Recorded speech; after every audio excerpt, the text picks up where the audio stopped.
Mr. President, if Mr. Jordan has told us that he had a very disturbing conversation with Ms. Lewinsky that day, then went over to visit you at the White House, and that before he asked you the question about sexual relationship, related that disturbing conversation to you, the conversation being that Ms. Lewinsky had a fixation on you and thought that perhaps the First Lady would leave you at the end of that you would leave the First Lady at the end of your term and come be with Ms. Lewinsky. Do you have any reason to doubt him that it was on that night that that conversation happened?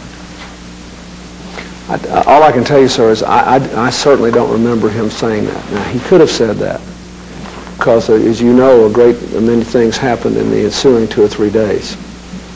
And I could have just forgotten it, but I don't remember him ever saying that. At any time?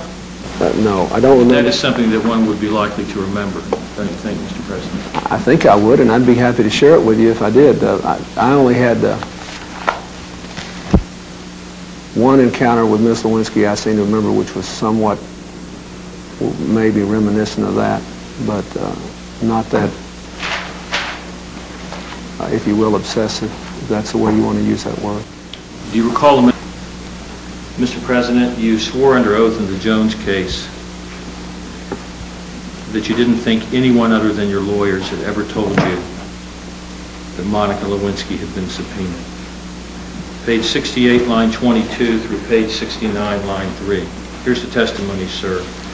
Question. We've gone over it a little bit before. Did anyone other than your attorneys ever tell you that Monica Lewinsky had been served with a subpoena in the case? Answer, I don't think so.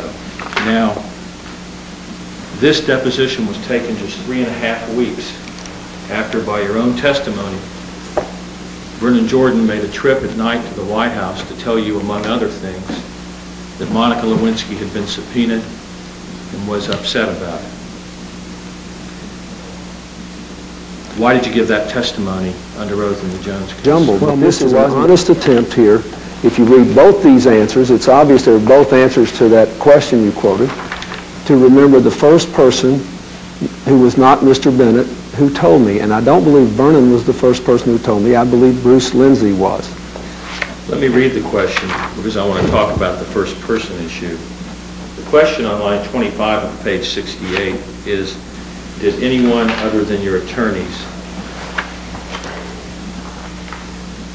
ever tell you that Monica Lewinsky had been served with a subpoena in this case? Answer, I don't think so. You would agree with me, sir, that the question doesn't say anything about who was the first person. It just says, did anyone tell you? Isn't that correct? That's right. And I said Bruce Lindsay because I was trying to struggle with where I'd heard this, and they were free to ask a follow-up question, and they didn't. Mr. President, 3.5 weeks before, Mr. Jordan had made a special trip to the White House to tell you Ms. Lewinsky had been subpoenaed. She was distraught. She had a fixation over you. You couldn't remember that 3.5 weeks later?